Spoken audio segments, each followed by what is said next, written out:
Radio.ie hosts the Irish History Show podcast because history matters. Radio turns 100 years young this year. Radio's history is powered by Radio Archives. For radio archiving solutions from people passionate about radio, visit radio.ie.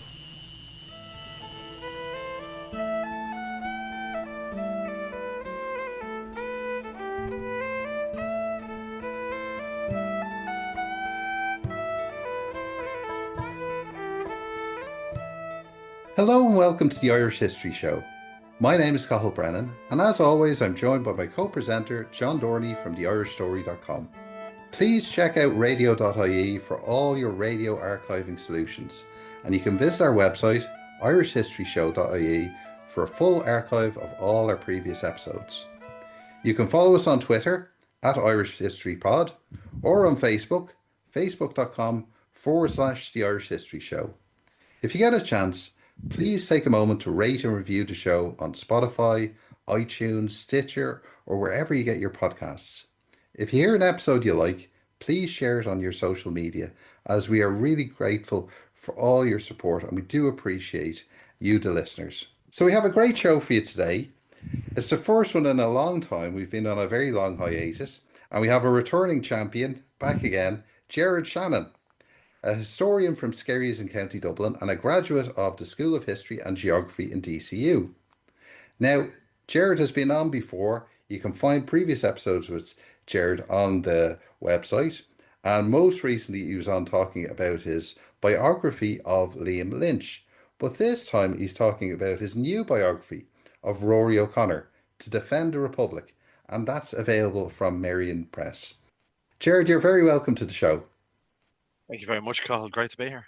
One of the things I think that would strike people, and one of the things that struck me as well, is that when I first heard you were writing a book about Rory O'Connor, I'm always amazed that there isn't more biographies of Rory O'Connor, and he's such an overlooked participant in the revolutionary period. Yeah, no, very much. That was one of the reasons he was quite attractive as a subject to write about. I'd done a biography already of Liam Lynch. I'd researched Liam Lynch for a number of years between my thesis in DCU and the book. And Rory O'Connor was a figure that would recur in Liam Lynch's story, particularly as we come into the events leading into the Civil War in early 1922. But Rory O'Connor, like other figures I've looked at, he's always kind of intrigued me pretty much for the enigma that he is. Like, he certainly seemed to be an enigma in his own lifetime. There's not a lot of personal correspondence of him. There's not a lot of Well, there is a lot of military correspondence, but it's very clipped and formal. You don't get much of a sense of his personality or his views on, events that are happening. Like Liam Lynch's memos, and John will be familiar with this, tend to be very lengthy and a lot of commentary in them. You don't really get that in Rory O'Connor's military correspondence. And then when you come to the personal accounts of his contemporaries, even people who worked very closely with him, and I think Ernie O'Malley would be a great example here in his own writings. Like Ernie O'Malley talked about, like, even working with him up close, he was a very difficult person to read, and that seems to occur in other accounts as well, that Rory O'Connor pretty much kept people at a personal remove. So prior to 1922, he's very much someone who likes to work in the shadows. He's at the forefront of the IRA leadership on the general headquarters staff. He's director of engineering, OC of Britain, and so on. But it's not until early 1922 that he emerges as a public figure, that he becomes known, to the Irish people with the events that are unfolding in the country as we build the 28th of June, 1922, with the outbreak of the Civil War. So for that reason, the fact that he is so important and he is so influential in terms of how the Civil War came to be, that for that reason is why he was a very interesting subject for me to look at. And the fact that he seems to have persisted as an enigma in the last century. I mean, he's only primarily known for the circumstances of his execution, very controversial execution with three other comrades, Liam Mellows, Joe McKelvey, and Dick Barrett, on the 8th of December 1922. But I'm sure we'll get into that. Yes, and Jerry, can you tell us or bring us back to his early years, and can you tell us what his social background and his early life was like?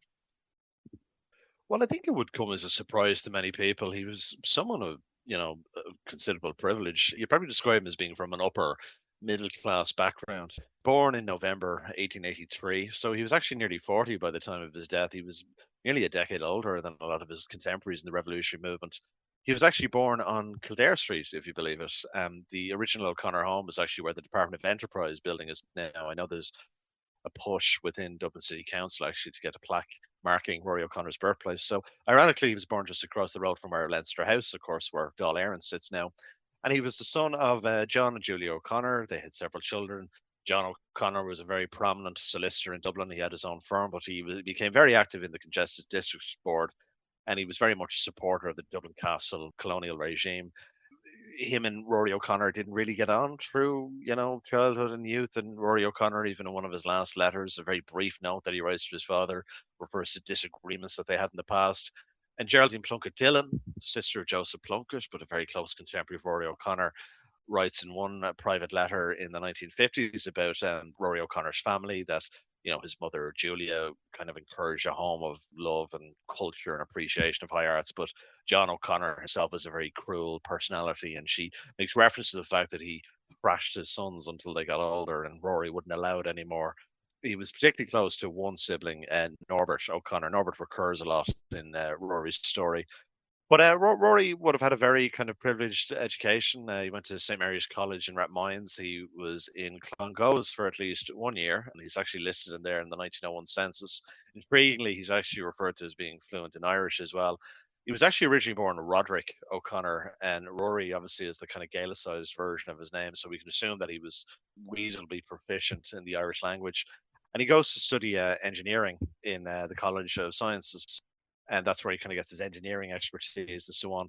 In UCD, he joins the Literary Society, which is a very important social outlet firm, and he has his first brush with politics when he joins the Young Ireland branch of the United Irish League in UCD.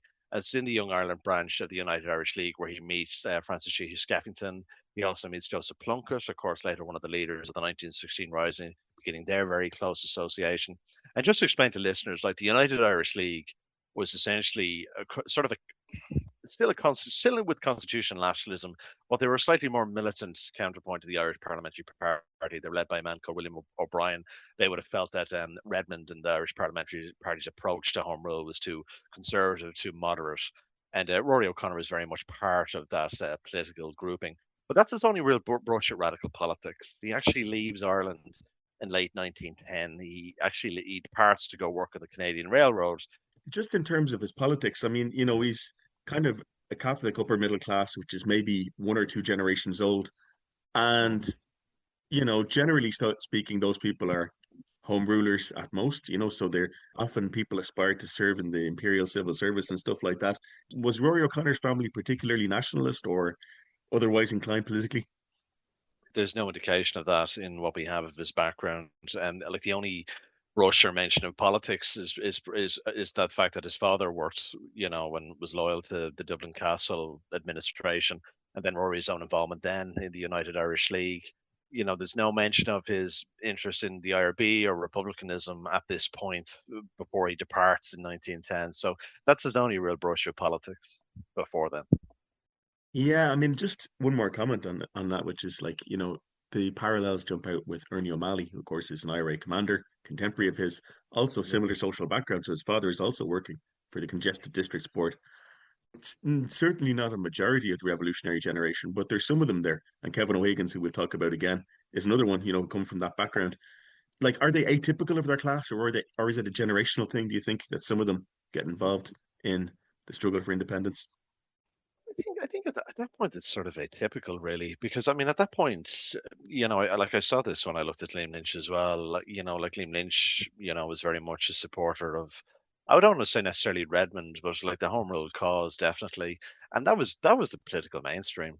John, do you know what I mean? There was no kind of Irish volunteers at this point. There was no rise in Republican or separatist sentiments. Sinn Féin, as in the dual monarchy, Sinn Féin under Griffith was very much a minority party. So what Rory O'Connor followed, even though it was in the auspices of the United Irish League, was very much part of the political mainstream. Like the UIL is eventually absorbed by the Irish Parliamentary Party, which of course turns a lot of them off the organisation. Like Joseph Plunkett is not said to have lasted very long in the United Irish League. So yeah, like at that point, that sort of brush with that relatively moderate constitutional nationalism was fairly normal for someone of Rory O'Connor's generation. Well, I think one of the most interesting things in the book, in the early parts of the book, obviously, is his decision to emigrate to Canada. And apart from O'Connor's story itself, he's going to a place that's largely wilderness, and he really is seeing the wilderness of Canada. Yeah. Yeah, one of the reasons he goes to Canada, he seems to look for better career prospects. One contemporary hints at the fact that it might have been due to health reasons. You may notice in a lot of the, particularly photos of Rory O'Connor as an adult, he's a very kind of gaunt figure, and there's often references and accounts to his bluish cheeks and so on. He seemed to have a recurring issue with his lungs. I actually speculate that he might have had a bout of tuberculosis in his youth. Of course, it was particularly lethal back then. One of his brothers died due to complications from tuberculosis. So I think the wilderness pretty much would have appealed to him. That kind of vast wilderness, the open air, and so on. He one of the few collections that we have of his personal letters actually go back to this time. He writes to one contemporary, a man called Purcell, that he clearly was in class with in college, and another man called Thomas Dillon, who's a very important part of his story. Dillon actually later marries Geraldine Plunkett, Joseph Plunkett's sister, and Rory O'Connor is particularly close to that couple. But it's funny, like he's in Canada it's the end of 1910. He is in Canada, then he returns to Ireland in 1915. But it's very clear when you look at his letters from that time. They're in the UCD collections that he begins to get a bit of a yearning for home. I think he's definitely a little homesick, because what recurs in a lot of his letters is he's telling the guys he knows back home, oh, there's career prospects here if you want to come over, and he's inquiring a lot about home and so on. And then he makes a very interesting reference near the end of his time in Canada, where he says he feels like a wandering spirit. Like he definitely seems to yearn for more than that his lot in Canada. Now, I think the time he had in Canada was very important. He was a surveyor on the Canadian Railroad. He's overseeing a number of men. I think this certainly helped him develop his appreciation for people on management, overseeing a group of men of particular specialist knowledge and skills and so on that he would put to good use when he was part of the volunteer and later IRA leadership. But yeah, like according to Geraldine Plunkett Dillon, he seemed to kind of get tired of life in Canada with the work he was doing, because he sort of felt that if he had to move up the chain in terms of promotion, he had to follow a lot of the corruption, as he perceived it, that was going on the Canadian railroads at the time. So for that reason, he decides to go back to Ireland, and he decides to return to Ireland in 1915. Now, of course, at this point, war on the European continent has broken out. And of course, John Redmond has issued his very controversial call for the Irish Volunteers, which had, of course, formed in O'Connor's absence from Ireland, to go wherever the firing line extends. And that, of course, leads to the split in the Volunteers, the minority rump under own Chief of Staff Owen McNeill, and of course, the National Volunteers go with Redmond. Jared, it is Yeah. a very different Ireland that he comes back to.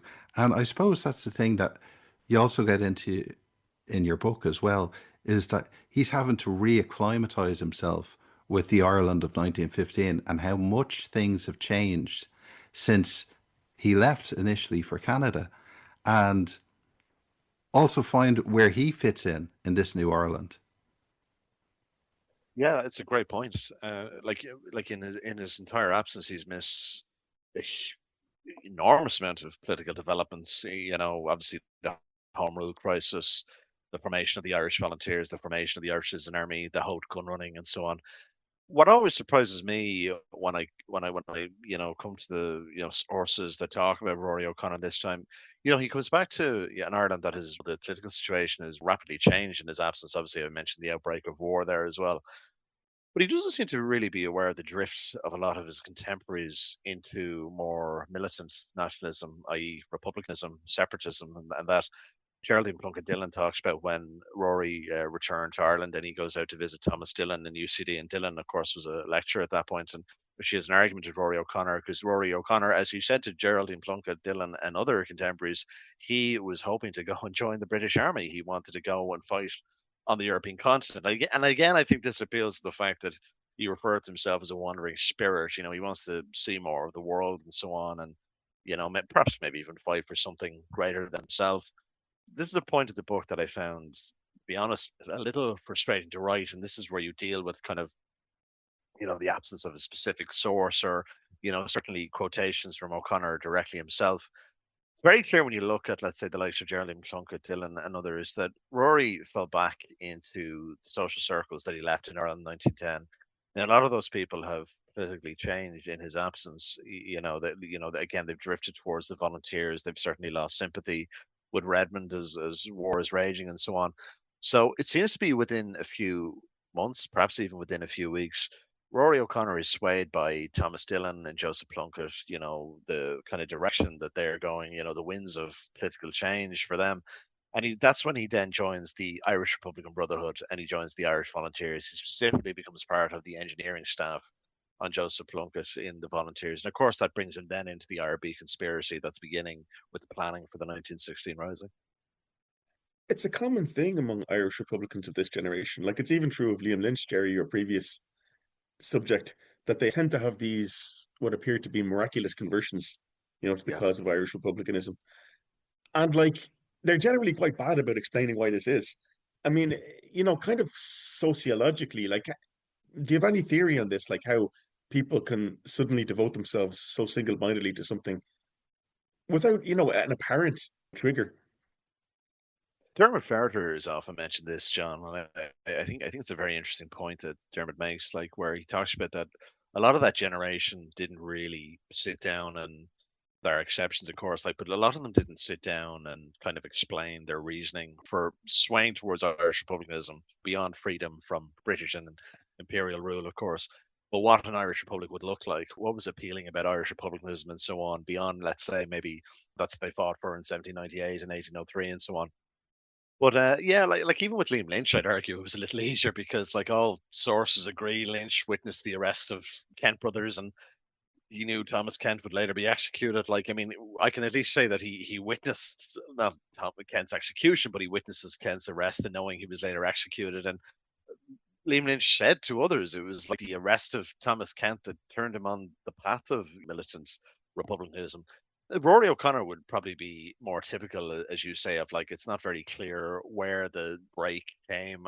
There's no indication as to what conversations or arguments would have been used to Rory to sway him on that path. I mean, I think maybe that he knew a lot of these people and he trusted them and he trusted their view. And like perhaps he came to accept that I wasn't having a good reading of the situation in Canada and this is the path I must now go on. I mean, it's very quick when it happens. Like, I mean, he seems to obviously resolve to stay in Ireland. He gets a job in, I think it's the paving section of the engineering department of Dublin Corporation. That's his cover of his normal job, shall we say. And then him and Thomas Dillon set up what's called the Larkfield Chemical Company on the Larkfield estate owned by the Plunketts in Kimmage in South Dublin. And the Larkfield Chemical Company was a cover. Basically, the public thing about it was that it was making aspirin, but it was actually making munitions for the volunteers that were training on the estate and so on. Once he joins that cause, he becomes very dedicated to it and he becomes very heavily involved in it very quickly. And just to be clear, very trusted by those involved as well. So obviously, like he certainly seemed to persuade certainly the likes of Plunkett, who is, as we would know, is kind of considered the military strategist for what becomes the Easter Rising. I guess one of the points I'm making here, though, is like it doesn't seem to be culturally that much of a jump to go from being a home ruler to being an Irish Republican, really. They seem to live in the same cultural world. They have the same references, whether it be 1798 or the penal laws or, the Act of Union, etc., etc. I think post-Civil War, there's a much starker division between people who call themselves Republicans and people who call themselves constitutionalists. And I have a theory that maybe this doesn't apply so much in the pre-independence period. I just wonder if any thoughts on that, Jerry. Yeah, no, it's certainly an interesting one because I mean I do think that gets overlooked as well. Like a lot of the the home rule generation, should we call them, people either involved or supportive of the Irish Parliamentary Party, they would have seen themselves as part of tradition going back to, as you say, 1798. They were, the IPP was heavily involved in the 1898 centenary and so on. Obviously, the Fenians and former Fenians made up their number, like the new departure from the Parnell days and so on. A lot of them would not have seen an ideological contradiction with the path they had taken on constitutional nationalism in Westminster and so on. And sure, look, we've all read the contemporary reports of when the third Home Rule Bill was passed, that they were like, oh, this is the question of Irish determination, self-determination is now settled and so on. So again, like that's very much part of the political mainstream, like the fact that Redmond and those can sort of speak that language, and that's why it was appealing to people. But then, as you say, like if certainly if people perceive that past self-determination is being betrayed by Redmond encouraging signing up to the British war effort, like that's I suppose it's not much a leap for people then to go, well, we're going to go this route now of militarism, because this is what is required, because this way isn't working. So yeah, I suppose that's a good point as well. Like, it's kind of easy to take that leap then and kind of justify that in terms of the language and the ideological shifts and so on. Now, Jerry, if we can move on to 1916, and you mentioned there about being based in Larkfield with the new company and where the Plunketts lived. And also we talk about the Kimmage Garrison too. But Rory O'Connor is a name that you don't associate much with 1916, but he was involved. Very much so. And John will recall, like, this is actually one of the first articles I wrote from in the Irish Story. I think it must be a decade ago at this point, John, where I talked about Rory O'Connor's role in the Easter Rising. But the first thing I wrote about Rory, actually, because to me that was very interesting, Colin, for the very reason you mentioned. He's not someone you think of as fighting in 1916, even in terms of someone who was like 1916 and their active War of Independence and Civil War. He very much was. He was definitely a major part of the run up the Rising. I'd argue more than he was within the Rising himself, and I'll go into that. But we're not going to do a summary of the Easter Rising here. But one component in the run up to the Easter Rising was the distribution of what's referred to as the Castle document, or the Dublin Castle document. This was an alleged document smuggled out of Dublin Castle, which called for the arrest and roundup of leading figures within certain advanced nationalist organisations, such as Sinn Féin, the Irish Volunteers, and so on. I think there was even a plan to arrest the Archbishop of Dublin within that. But Castle document is very much a disputed aspect of the Rising. So is it real? Is it fake? Was it something just made up by Joseph Plunkett? It was Joseph Plunkett's side that distributed to it. They tried to use it with Owen McNeill and those around him to convince him, for the Irish Volunteers, for him to, officially join the IRB conspiracy and so on. But Rory O'Connor is very central to the distribution of the Castle document. He has it printed up in Larkfield. He has it sent to different people. He tries to get it published in an advanced nationalist journal run by a friend of his, Patrick Little, and so on. And he recurs in different accounts in the lead up to the Rising on the 24th of April 1916. But when the Rising itself actually begins, Rory O'Connor is attached to the GPO garrison, where Joseph Plunkett is, of course. So he's an intelligence officer. He's briefly dispatched to Larkfield to try and get some of the munitions from Larkfield. Him and Thomas Dillon don't seem to have little success with that. It's not very clear how they were not actually really ready for, having these munitions ready and so on. But primarily his role during Easter week 1916 is kind of moving between the different rebel garrisons with messages from the GPO garrison. At one point, he's going up Grafton Street towards the College of Surgeons. A rebel sniper fires at a British soldier near him, and the bullet ricochets off the ground. Now, accounts differ as to what exactly his wound was. I think it probably did hit him in the ankle. It might have grazed his head. Maybe it was both. But he's wounded, and then he's taken to a nearby nursing home where the nurses look after him. He goes in under a false name. One of the ways he tried to get through the enemy lines was actually using a letter addressed to his father from the Chief Secretary of Ireland at the time, Augustine Burrell, which is kind of interesting. He might have passed as an ordinary shopper carrying ham and mutton. One family story that I got is that he might have even dressed up as a woman when passing through the British Army barricades and so on. But in any event, his Easter Rising was fairly inglorious. He's there recovering in the nursing home. And at one point, he even asks one of his contemporaries to write him a character reference, because he says, oh, the nurses think I'm one of the volunteers. No, I'm not. And he goes, I have not, nor have I ever been a member of the Irish Volunteers. Like, you can actually read that in a letter that he wrote. Ultimately, he's actually not arrested after the Rising. He seems to escape suspicion. His brother Norbert finds him a few weeks later as he's recuperating under the assumed name. Norbert takes him home and so on. The family lived in Monkstown at the time. But Rory O'Connor misses that whole kind of camaraderie feeling and the rebuilding of the IRB within the English jails. He misses the whole experience of Frangach, and he actually leaves the IRB along with likes of De Valera and McCurtain and so on after the Rising. However, because he stays in Ireland, he becomes very, very important to the rebuilding of the Irish Volunteers and Sinn Féin in the 2 years after the Rising itself. Well, that's a very important point that you make there in the book, that he's not in Frangach, he's not in the internment camp, where not only the participants in the Rising are sent, but also just Republicans around Ireland who have no role in the Rising at all are sent there. So that opportunity for networking and almost making a name for yourself within the movement, that's taken away from him.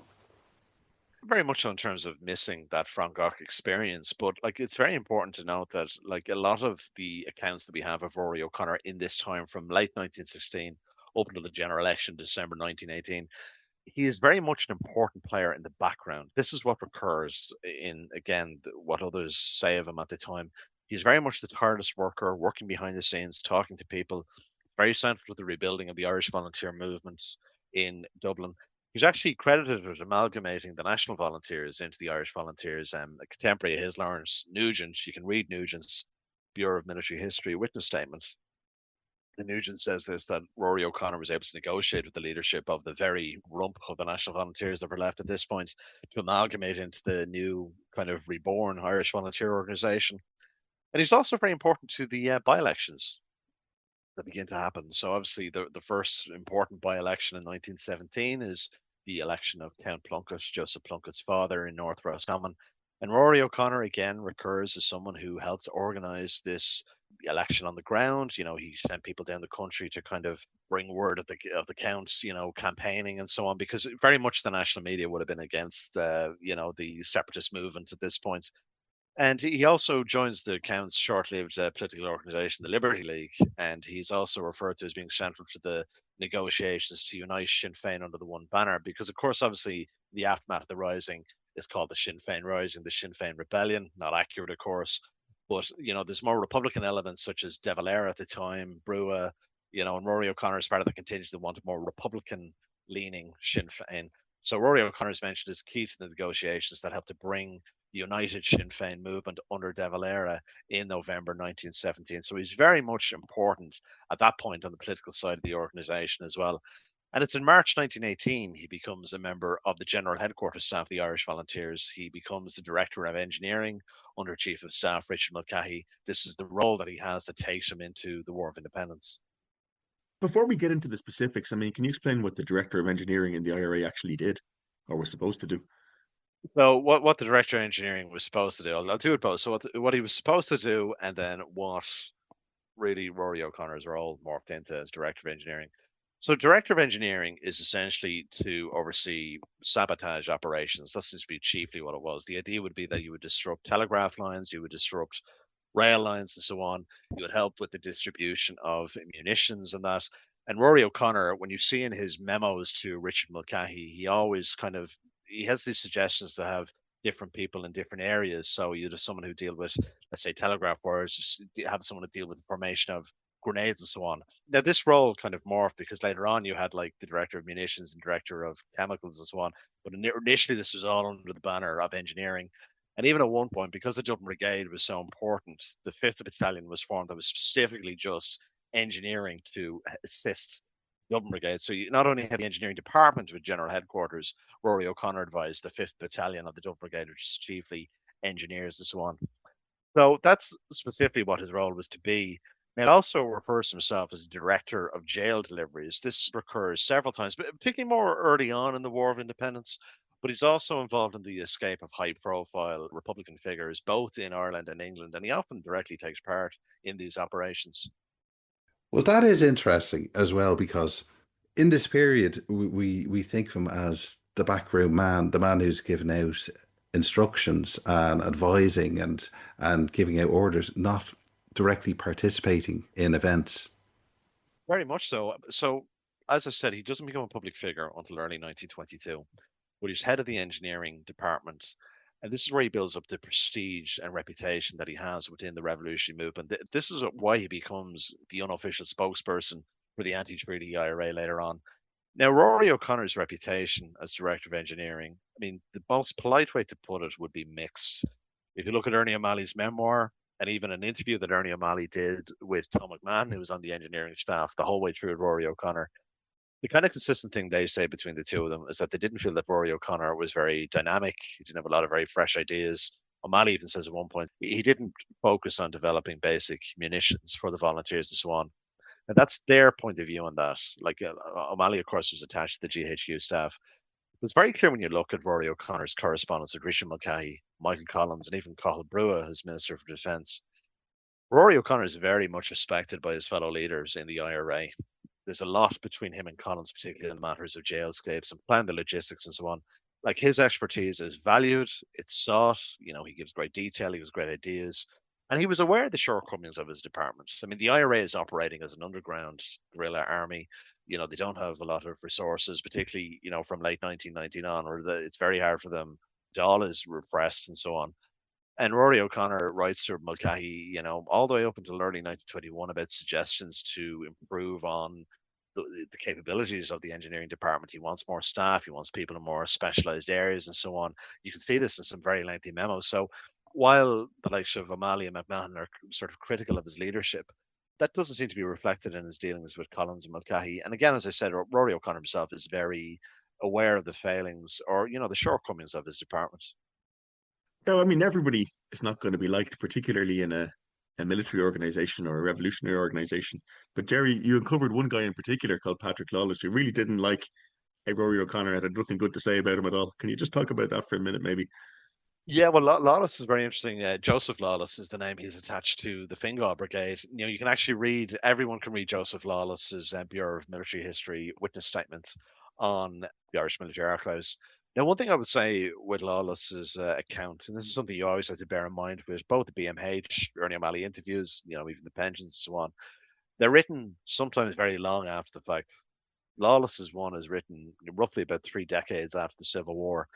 Lawless himself later took the pro-treaty side, and he doesn't speak very highly of O'Connor through that outlook, basically. So he talks about he had a shop, I think it was a bicycle shop he has in the city centre, and he had an area that in his shop that he wanted Rory O'Connor to look at, and he describes Rory O'Connor coming to his shop as a dump, basically, an arms and munitions dump, and Rory O'Connor doesn't listen to his warning and falls down the drain in the back of his shop. It's kind of a darkly amusing episode.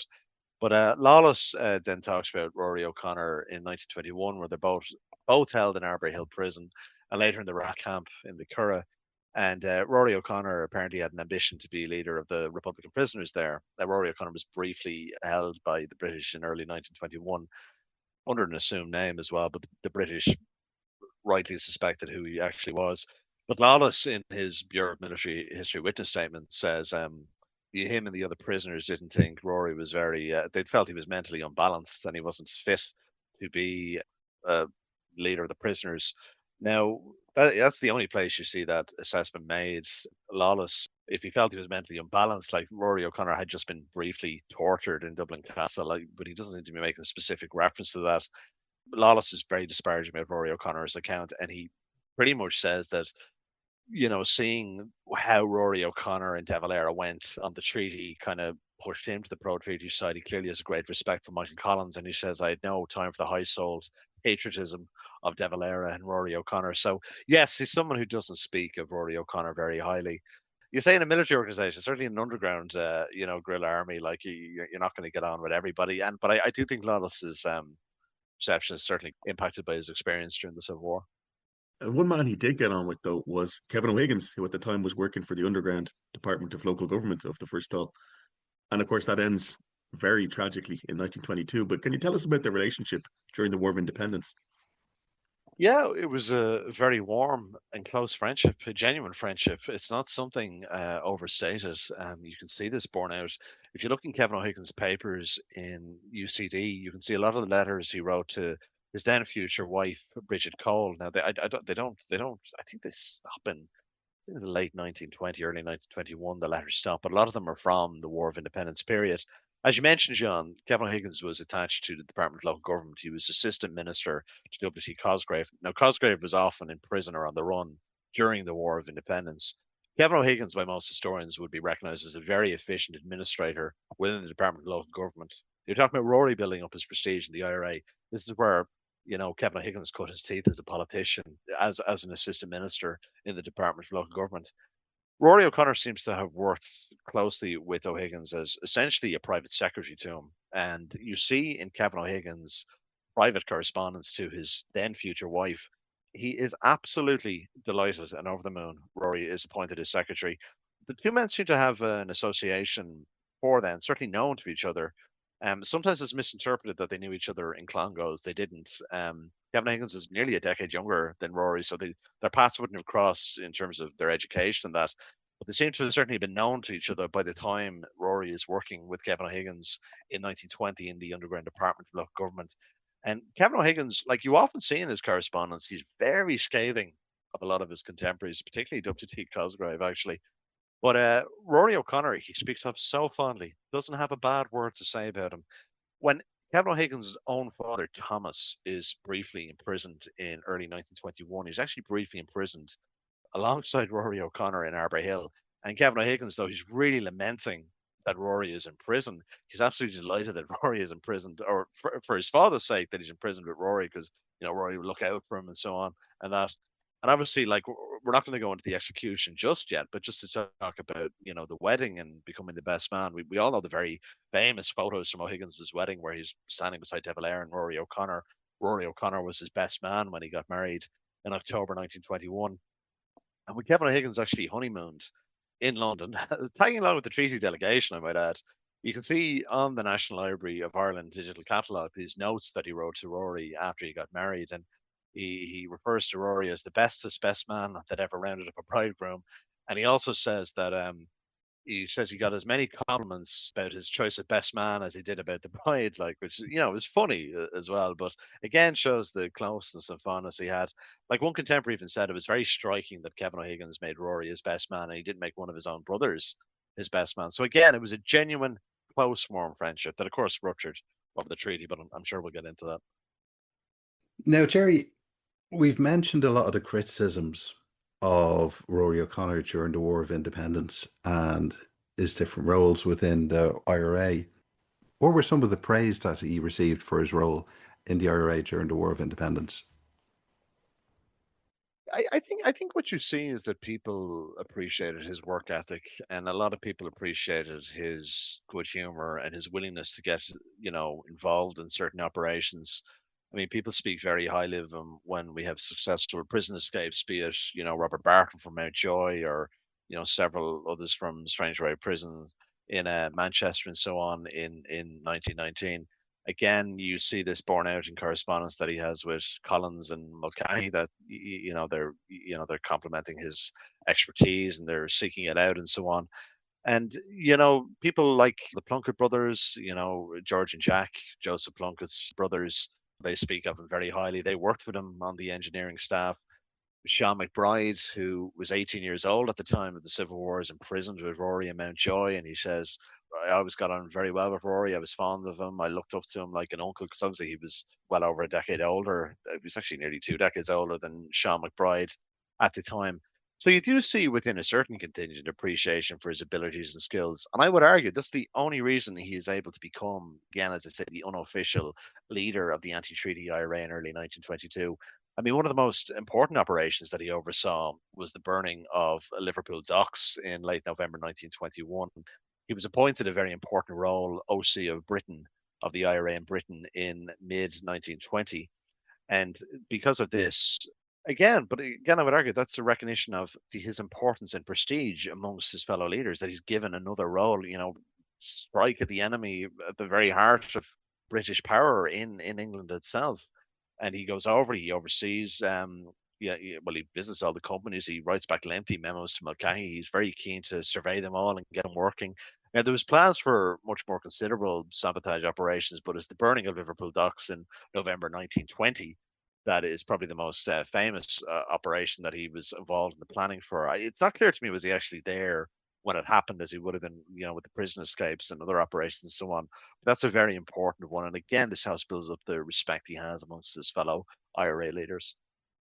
Now, if we could move on to the treaty, obviously we have that period after the truce.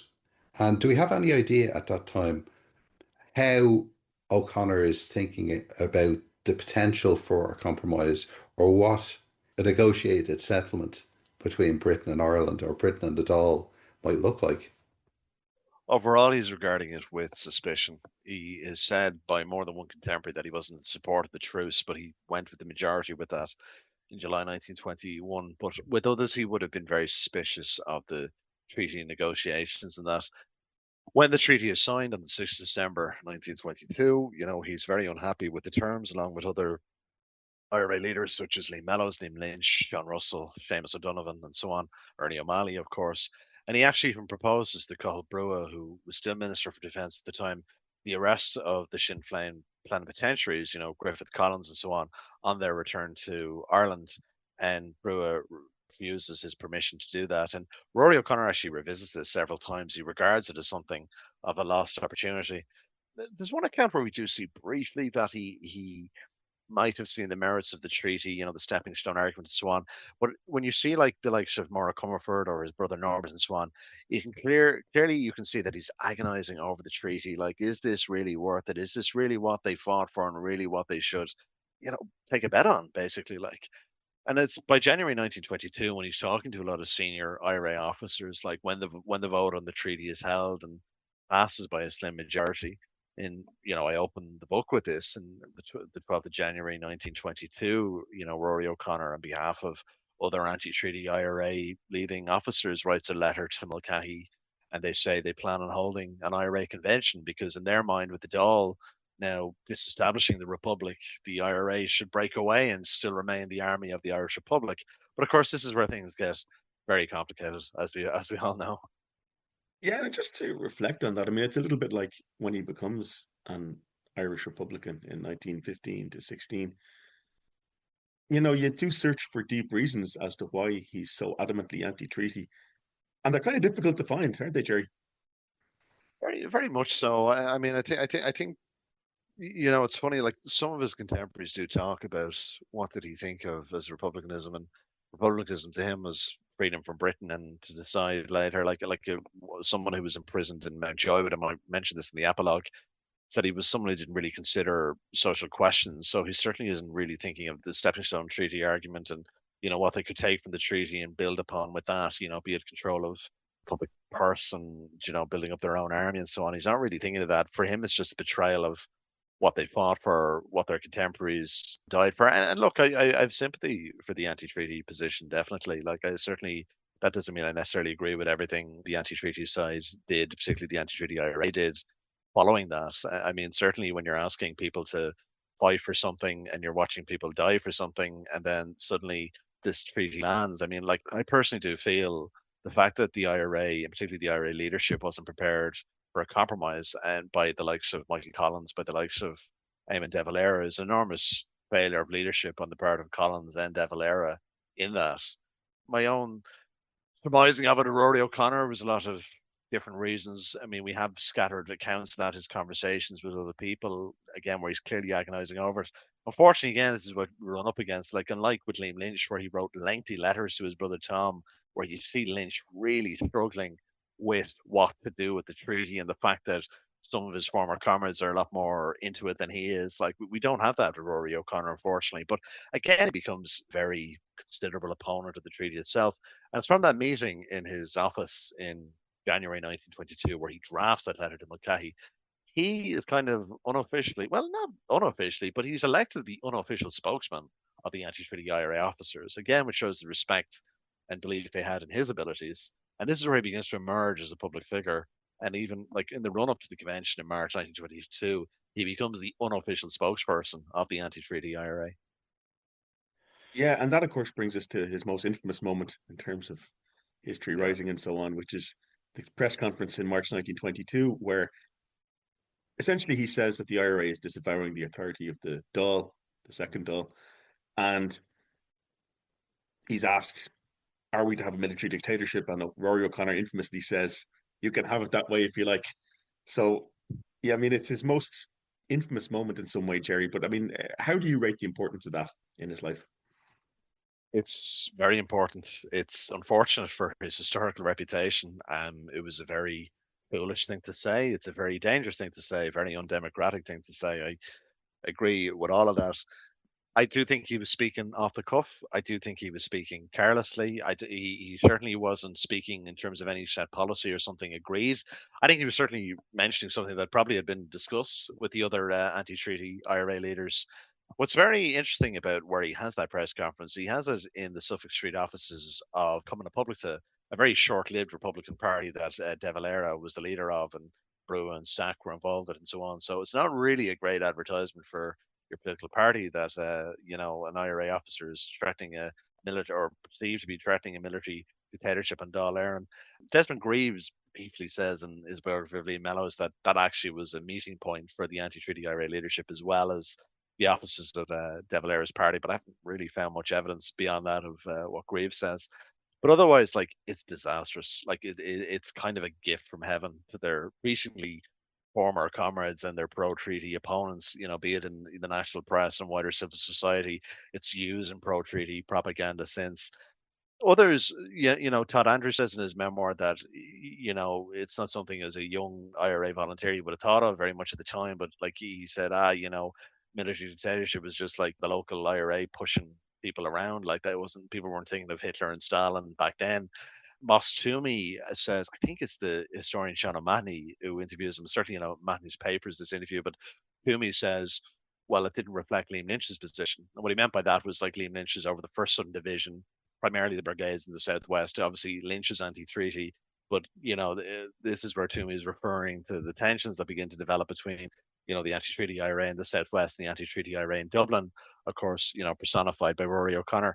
But I would argue Rory O'Connor recognises the damage that his remarks did when, and John would certainly talk more about this, but like when the Dublin Brigade of the Anti-Treaty IRA seized the Four Courts in April 1922, the headlines in some of the papers is like, no coup d'etat revolutions, as Commandant O'Connor. Like, he makes a point to say that to journalists, that no, this is not a coup d'etat revolution against the Free State. Like, I'd argue, be it his own self-awareness or people telling him, like, you need to downplay those remarks, not very clever. And of course, at the IRA convention itself, held between March and April 1922, like John, I'm sure you'd agree. Like, I talk about this with the historians. Like, the convention's a fairly benign affair. Ultimately, it's banned by the provisional government. It's anti-treaty IRA that attended anyway. But like, motions to either establish a dictatorship or prevent the election then in June 1922 don't come to pass. So while it's important to say, like, they did probably play with the idea of military dictatorship, it's not something they ultimately pursued. But again, it's systematic of a wider problem with the anti-treaty IRA. What is their policy? What is their plan? They don't really have it. And of course, this is where problems begin. Liam Lynch becomes the anti-treaty IRA chief of staff. Rory O'Connor doesn't. And this is where we have the beginning of another split within the anti-treaty IRA. Yeah, so, historians of a different generation, like Tom Garvin, for example, have made great play with Rory O'Connor's comment about dictatorship and so on. And at the time, of course, the pro-treaty side does depict the split as Irish democracy versus these militarists. But like, as a historian, and I'm sure you'd agree with this, Jerry, what you find really frustrating about the anti-treaty IRA is they don't have any proper policy. So they do talk about some sort of military coup, and that gets voted down. And then they're talking about redeclaring war on the British, and that splits them and so on. But I mean, it's best summed up for me, Jerry, with Ernie O'Malley's phrase in his memoir: a shipwrecked policy is discussed endlessly. They don't seem to know what to do, is the problem. Yeah, and O'Malley has another great line as well, John. I quote it in the book, but you might be familiar with it, where O'Malley, I'm paraphrasing him here, but he talks about like these endless meetings where it just drifted one into the other and it doesn't really go anywhere. Like, that's from O'Malley, who was very central to that, saying that, and that recurs again and again. You might say, look, it's safe for some of these lads to say, from the remove of several decades, when some of these men, such as O'Connor and Lynch, have passed, to kind of be disparaging them. But like, it's funny, the consistency between a lot of these, where they say essentially that, be it Rory O'Connor, be it Liam Lynch, they didn't know what they were doing. I'd argue Lynch is a bit more, and maybe this is me coming to the defense of my previous subject, but like, Lynch at least has an idea to try and have a negotiation with the likes of Mulcahy and Collins. Collins at this point is chairman of the provisional government. Mulcahy is Minister of Defence, and I think Ona Duffy is Chief of Staff of the pro-treaty IRA, soon to be the National Army. But Lynch is trying to find an accommodation with the pro-treaty side. At this point, he's Chief of Staff, the Anti-Treaty IRA. Lynch is not interested in making war on his former comrades. This is where tensions begin to build, and there's brilliant correspondence from Florry O'Donoghue, who was very close to Liam Lynch, in Florry O'Donoghue's own papers that I quote a lot. And he outright says that Lynch and O'Connor did not get on. They didn't know each other very well before 1922. Rory O'Connor wouldn't really have visited that part of the country during the fighting. Rory O'Connor did go down to other units and so on. Then it's kind of offset by the fact that, like, Lynch is primarily again based in the southwest. Rory O'Connor is up in Dublin. Rory O'Connor is perceived to be the leader of the anti-treaty IRA by the press, even though he's not really on paper. And again, this is where people get annoyed at Rory O'Connor speaking for them. Tom McMahon on his engineering staff says to Ernie O'Malley, he was very fond of speaking to the press. You have these extraordinary interviews from national and international press at Rory O'Connor in his office in the Four Courts, nearly right up to the outbreak of the Civil War. And, Rory O'Connor is referred to as Gory O'Connor in one account. And, the reporter says, I put the name Gory O'Connor to him, and he smiled with amusement and so on.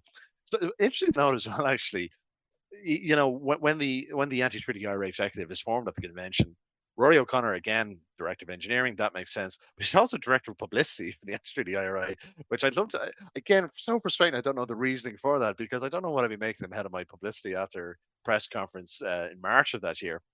But this builds and builds, and it ultimately comes to a head just after the June 1922 election, the so-called pact election, I think 16th of June 1922. And there's a convention then 2 days later in the Mansion House of the Anti-Treaty IRA. And Liam Lynch, who bit wary himself, but he puts the army unity proposals before the Anti-Treaty IRA. And Tom Barry, that's rejected. And Tom Barry then says, we should declare war on the British and so on. And that creates another split. And then Rory O'Connor, Liam Mellows, and others go back to the Four Courts, and they essentially depose Liam Lynch as the Anti-Treaty IRA Chief of Staff. This is like, unbeknownst to them, 2 weeks out from the Civil War.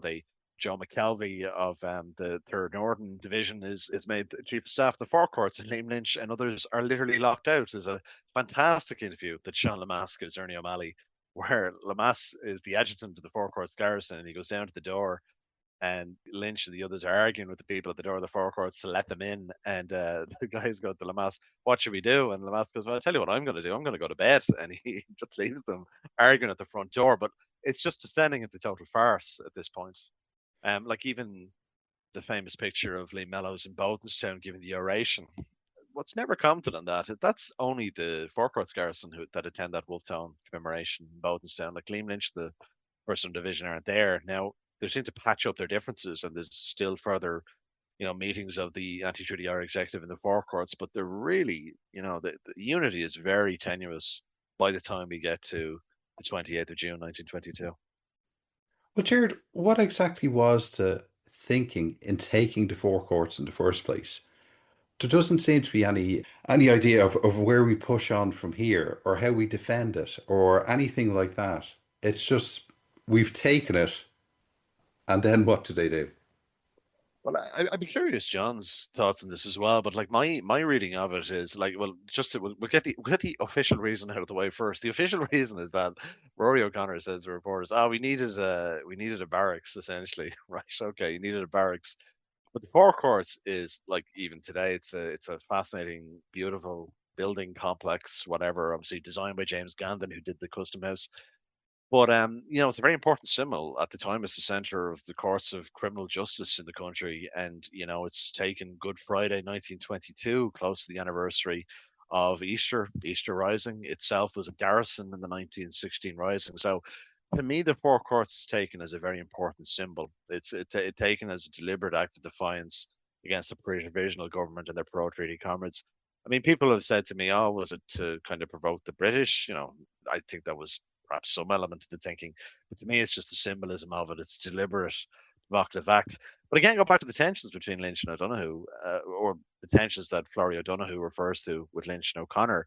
Like O'Donoghue, and now I'm sure this is the only place I've seen this, but like again, Liam Lynch is chief of staff, and he did not know about the Four Courts being taken by the Dublin Brigade, which is extraordinary if that's true. But just to say with the caveat, I've only seen that in correspondence by Florrie O'Donoghue, again written decades later. But yeah, that was the intention there with the Four Courts. But when we come to the 28th of June 1922, or rather the previous night, the pro-treaty side are ready to act. What becomes the National Army of the Irish Free State has borrowed artillery from General Macready of the British Command, based in the Royal Hospital, Kilmainham, and they're beginning to set up positions around the Four Courts on the night of the 27th of June 1922. Now, a couple of reasons this has led to this. Obviously, the assassination of Sir Henry Wilson by 2 IRA men several days before, former head of the Imperial Staff of the British Army. Lloyd George's government suspect the Anti-Treaty IRA's involvement. It certainly wasn't. I don't believe it was. But that kind of is given as a pretext for perhaps maybe acting against them. And then, Leo Henderson of the Anti-Treaty IRA is arrested in Dublin in response to the Anti-Treaty IRA kidnap J.J. Ginger O'Connell, who I believe was meant to be director of training for the new pro-treaty army he's taken to the Four Courts, and that is given as the reason for Collins and Mulcahy to decide to act. But I think part of the reasoning there, and John, again, I'd be very curious what you think of this. I think personally that Collins and Mulcahy were gambling that the Anti-Treaty IRA was divided, that those in the Four Courts with O'Connor and Mellows were, kind of an isolated garrison on their own, and it was kind of worth their chance taking this stand against them. What was kind of unbeknownst to a lot of people at the time is that Liam Lynch had sort of patched things up with Liam Mellows and Rory O'Connor, and there was, according to some accounts, that there was a kind of a vague agreement that at some point very soon Liam Lynch would resume the role of chief of staff, but that was on the night of the 27th of June 1922. Liam Lynch, the 1st Southern Division leadership, are based in the Clarence Hotel across the Liffey. They go back across the Liffey. They don't seem to be aware that at that time, anyway, that the pro-treaty forces are building up around the Four Courts. But that's what begins on the night of the 27th of June 1922. No, I'd agree with that, Terry. I mean, I think that the provisional government saw the Four Courts as an isolated kind of extremist faction. And you also have to remember that the Four Courts garrison had just, including Rory O'Connor, had just delivered this ultimatum to the British saying they're going to declare war on them, whatever that meant. Yes. Yeah. So you add that with pressure from the British, and I think Collins and Mulcahy thought, yeah, like this isn't actually all of the IRA we're going to fight, just these particular guys. And one of the outgrowths of this is that, of course, they let Liam Lynch go. So they detained Liam Lynch, but then they let him go because they think he'll patch things up actually with the rest of the IRA. So yeah, they actually don't think that they're launching a civil war. They think they're just dealing with these particular troublesome group in the Four Courts. Yeah, definitely. And I think as well, when it comes to the night of like those in the Four Courts garrison, Paddy O'Brien, yes, is technically the head of the garrison in the Four Courts. But it's O'Connor and Mellows. But O'Connor and Mellows push for a defensive position, like they just want to defend the building. Like Oscar Traynor and others tried to encourage them to leave. Like there's a brilliant account that I really wish was more well known. But Oscar Traynor, as you know, did a witness statement for the Bureau of Military History. That same statement is a name in De Valera's papers. But unlike the Bureau of Military History statement, Traynor's account goes well into the Civil War and beyond, like and like right to the end of it. So Traynor talks about like he was in the Four Courts on the night of the 27th of June. Obviously, he's head of the Dublin Brigade. He wants either both O'Connor and Mellows or one of them to join with him, and not happy with the fact they're building up a defensive position in the Four Courts. And he has an argument with them, which he says to his regret was the last exchange he ever had with the two men. But Paddy O'Daly delivers his ultimatum. I think it's roughly 4 o'clock in the morning of the 28th of June, 1922, and they refuse to surrender or exit the Four Courts, and the bombardment of the Four Courts begins. And I always think what's so incredible, and it really hit me again writing this book. Liam Lynch, Liam Deasy, 1st Division, they're across the Liffey in the Clarence Hotel. At no point does anyone think, including Oscar Traynor, I might add, to think to get a communication to them that this is about to happen. Like Liam Deasy, according to his memoir, they only heard of the bombardment when they literally heard it the following morning. So again, this goes back to the lack of forward planning, the lack of military strategy, the lack of thinking that this is actually going to happen. And when it comes to the Battle of the Four Courts itself, Rory O'Connor doesn't seem to have any direct involvement in the military command. I mean, there's a plan, John, you'll remember this, to kind of try and break into the sewers. Rory O'Connor seems to sort of oversee that a little, but the sewers get flooded and so on. But he's there among the others when the garrison falls after 3 days. They're taken to nearby Smithfield initially as a holding area. Some of them, including Sean Lemass, take the opportunity to escape. Mellows and O'Connor refuse to. I think Mellows has said was it O'Malley or someone who said that about Mellows, that Mellows was sort of he had an agreement that he was going to surrender honorably and so on, and O'Malley and Lemass are like affect that and run off and so on. O'Connor is there with the garrison when they're finally taken to Mountjoy in early July 1922. So it's important to say, particularly as we get on towards the executions and the rest of the Civil War, that Rory O'Connor and the other leaders in the Four Courts, their role in the Civil War is over. Yeah, everything that happens from then on is without their input. And see, that's the ironic thing I find about Rory O'Connor. Like Rory O'Connor, he is, one of the like he's one of the leaders who helps bring about the Civil War. Now, just to be clear, and I've said this in other places, I believe both leaders on the pro and anti-treaty side of the revolution, of the split revolution movement, are responsible for the Civil War. Rory O'Connor on the anti-treaty side is unquestionably a very important component of why there is a civil war. And yes, the dark irony of the fact that he's arrested several days into it and he's no influence over this civil war that he helped bring into being. So yeah, he's no influence. Like once, I mean, yes, we're going to the execution shortly, but he's there for roughly, it's just roughly about just under 5 months in Mountjoy before he's executed. And you can see from the limited correspondence that he gets out to his brother, Ernie O'Malley, and others, he is very, very frustrated at the position that he now finds himself in. He gives scattered advice here and there, particularly to Ernie O'Malley. He kind of comments to his brother on the political state of things and so on. He's very eager to effect a prison escape. He jokes that he has experience of prison escapes. You know, he himself escaped from the British in Rath Camp in early 1921. You know, he's planning escape operations within the jail itself. Now, very interestingly, he doesn't seem to be part of this. I think, it's certainly something often discussed about this time. You know, this sort of, Marxist reading group or political discussion group around the likes of Lee Mellows, Dick Barrett, Joe McKelvey, Pat O'Donnell, and so on. He seems to stay aloof from that. That's specifically pointed out in other accounts. He organizes chess tournaments. Some of these chess pieces have even survived. He actually gave a chess set to a fellow Republican prisoner called Bill Gannon, who later was a leader of the Communist Party. And Bill Gannon kept the chess set. It's still in a family member's possession today. And Bill Gannon, of course, is one of the men who later assassinated Kevin O'Higgins in 1927. Ironically, there's another dark irony there. But like Rory O'Connor, they're keeping aware of developments. They're clashing with the authorities in the prison and so on. At the same time, of course, the Army Emergency Powers or Special Powers Resolution is introduced by the Dáil in September 1922 that allows the setup of military courts and potential execution of Republican prisoners, holding arms against the pro-treaty government and so on. And there's an initial set of prisoners executed in November 1922. Of course, the most well-known of these is Erskine Childers.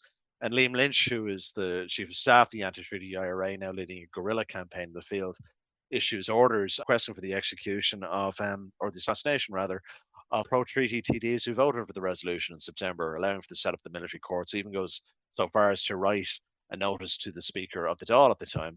And that's the context for what happens on the 7th of September 1922 on Ormond Quay. John Hales, a former IRA commandant, I think he was active in the National Army at the time. He's a pro-treaty TD. He's getting into Hackney Car with Padraig O'Malley, the Deputy Speaker of the Dáil.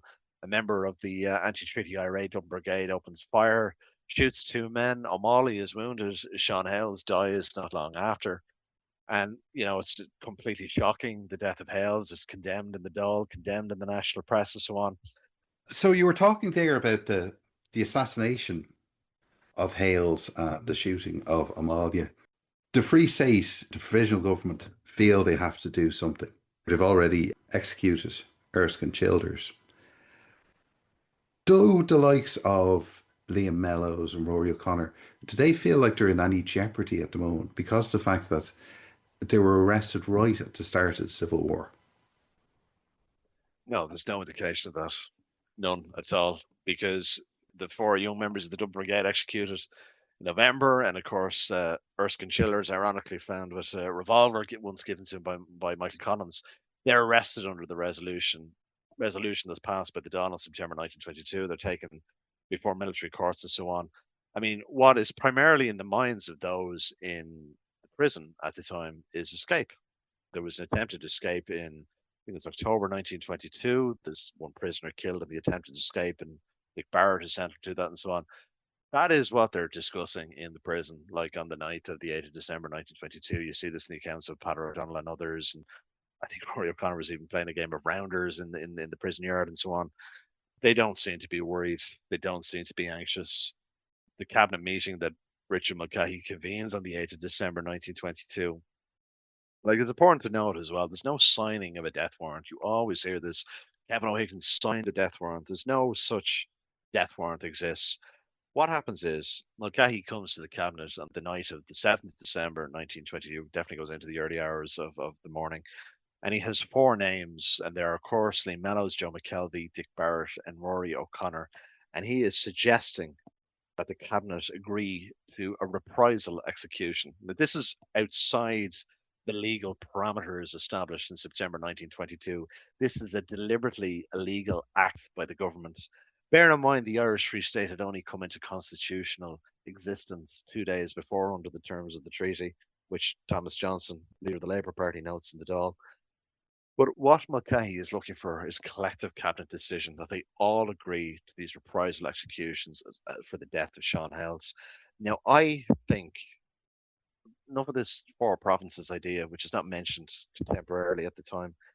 These four are picked because they're the best known of the Anti-Treaty IRA leadership held in the prisons at the time.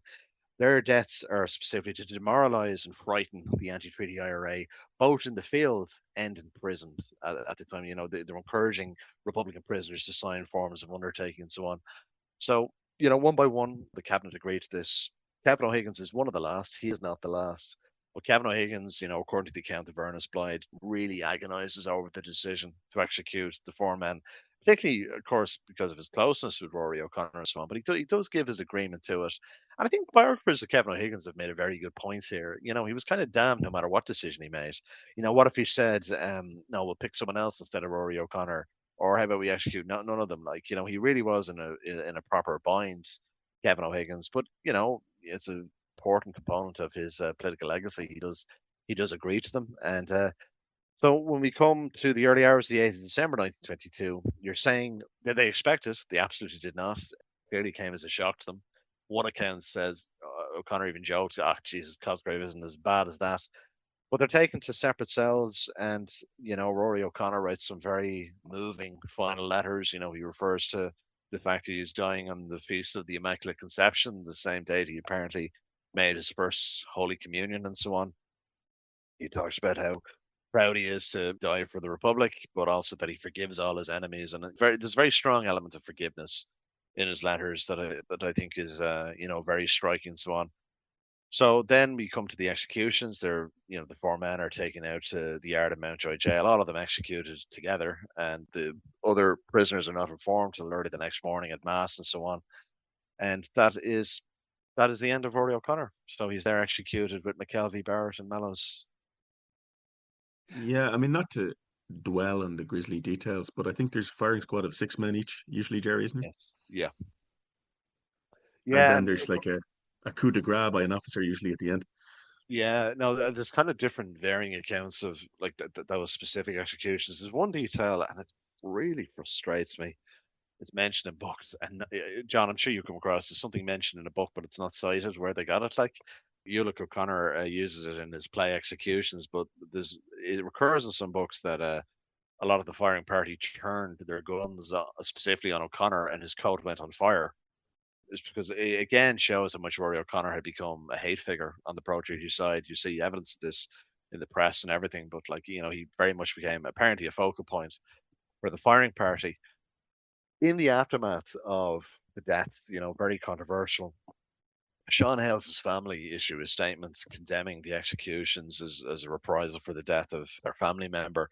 Hales and Dick Barrett had been very close in the West Cork Brigade, but Rory O'Connor's parents also issue a statement that's printed in several newspapers, and they were like, no, we refer to the sentiments, of forgiveness in his last letter, and their sentiments that we share and so on, really moving, really striking.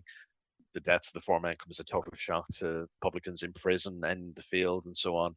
There's particularly regretted the loss of Mellows. Like this recurs a lot. Mellows was someone of very distinct charisma. He certainly seems to be more liked on a personal level than Rory O'Connor. Like Ernie O'Malley even says that in his memoir. He wasn't even that close to Mellows, but he missed him more, which I think is very striking.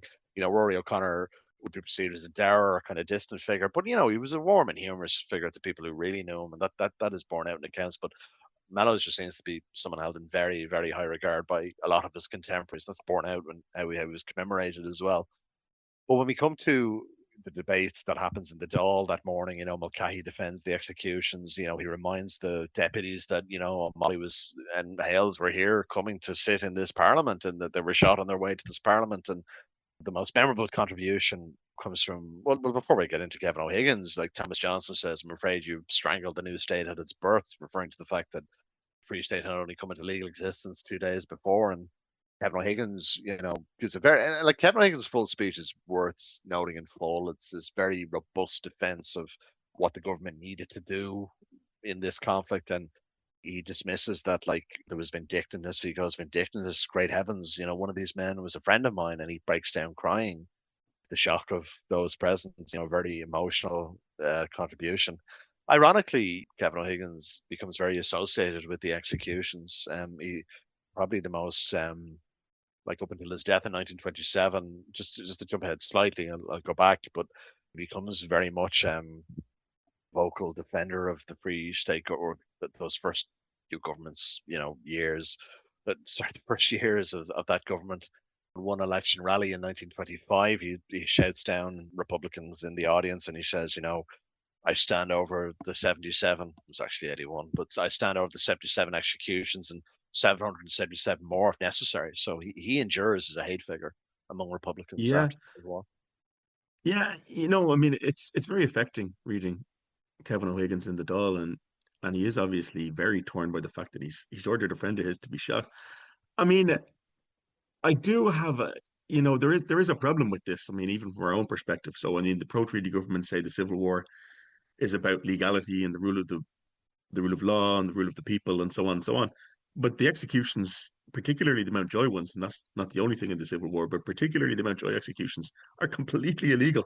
I mean, they're entirely governed by emotion, if you like, contrary to what Kevin O'Higgins and Mulcahy say in the Dáil, or terror, if you prefer, as you said, Jerry. But it does present a problem for people looking at the Civil War as the vindication of the rule of law, etc. Yeah, and John, like I think that's born I was struck by something Micheál Martin said as there was a conference, I think, marking the centenary of the nation of the Civil War. Of course, Micheál Martin's a Fianna Fáil Taoiseach, but he said he pointed out like these are not like later day moralistic arguments. Like these are the arguments that are put forward in the Dáil at the time by Thomas Johnson and others, and the full Dáil debate is well worth reading. And you do see kind of guarded reaction in the contemporary newspapers. Of course, that tends to be pro-treaty, and I'm sure subject to censorship as well. But like historians have really said no, there's no legal basis for them. Like you mentioned Tom Garvin earlier. Tom Garvin admits that in his 1922 Birth of Irish Democracy book. Michael Hobson talks about that.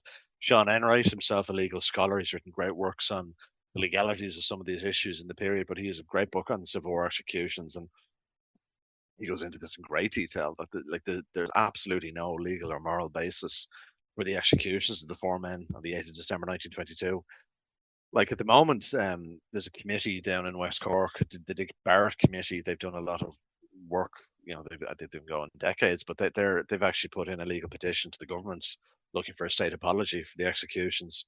Now that might be a long time coming, but Micheál Martin and I think Leo Varadkar even commented on it that like, oh, now is not the time and so on. But it's funny that both Micheál Martin and Leo Varadkar around the time of the centenary of these events both said they were without justification the executions of the four men. So it's very interesting. You'd almost argue maybe the language is being set up for a state apology at some point, and it'd be very interesting if that came from a Fianna Fáil and Fine Gael government. But if we're to get over Civil War divisions, if now is not the time, when it's kind of a interesting idea. I'm not sure where I fall on it, to be honest. Like it's maybe a question for others to discuss. But no, no matter what you think of the Anti-Treaty IRA or the four men, there's no legal or moral basis for their executions on the 8th of December 1922. Now, Jared, if we were to get into the legacy of Rory O'Connor, not just now, but like going back over the decades, he always seems to be remembered as part of the four rather than as an individual himself. Oh, I would agree with that. It's something I had a very interesting discussion with a Sinn Féin activist because I made that point in the book, and he said to me like, "Oh no, but we always remember Rory. Like, look, we remembered Rory in 2022 as others did, as other groups and parties, particularly seeing themselves in the anti-treaty tradition, did." But when I knew the commemoration he was talking about, because you look at the commemorations of different groups and parties over the decades with Rory and the three men. But again, it goes back to the argument that you just said. Like he's always remembered as part of the collective four. He's never commemorated on his own. Like there's a tradition I mentioned there in West Cork, particularly around the village of Ballineen. Barrett came from a townland outside there. There's a great tradition of remembering there.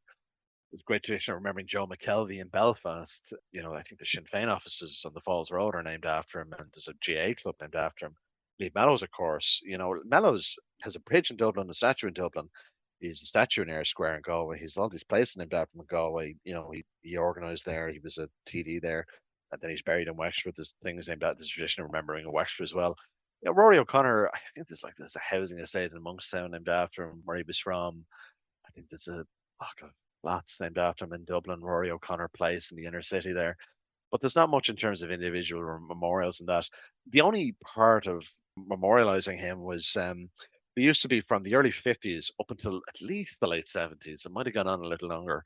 But there used to be like a mass held in Dublin Castle every year on the anniversary, the 8th of December, remembering the four men. And at the end of that, the old IRA would go out to, or, the old IRA Four Courts garrison would go out to Glasnevin, and they'd lay a wreath on Rory O'Connor's grave, where he's buried with two other anti-treaty IRA men who were executed during the Civil War.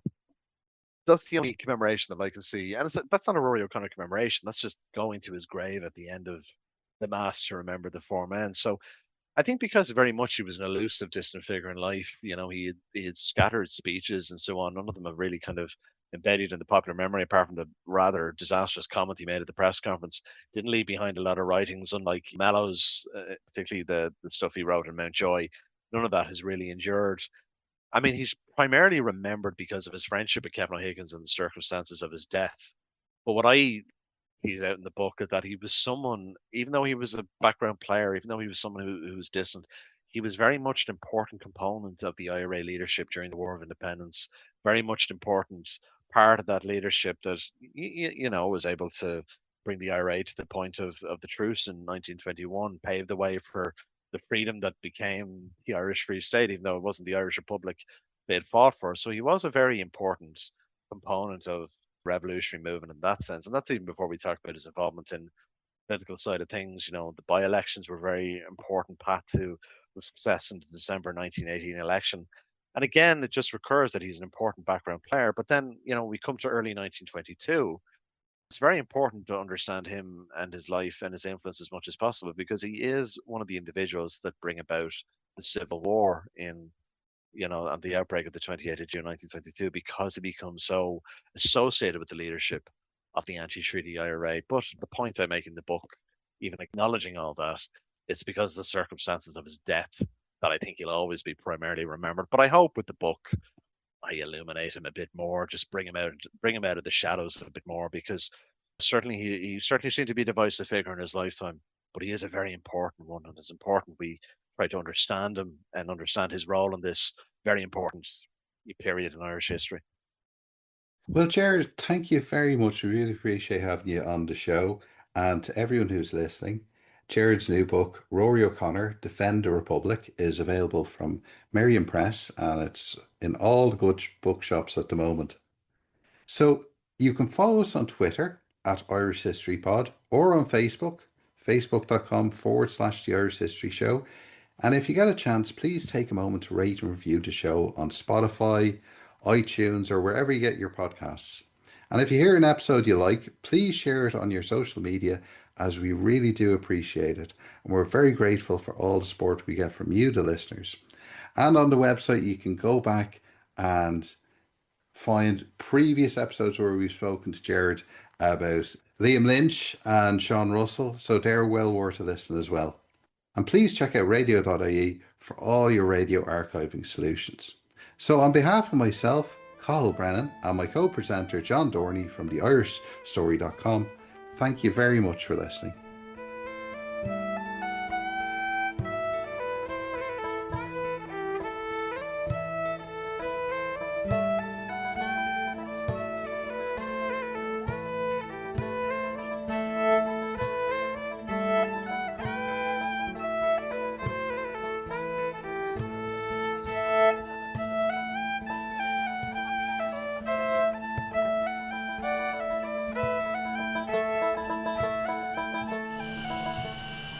Radio.ie hosts the Irish History Show podcast because history matters.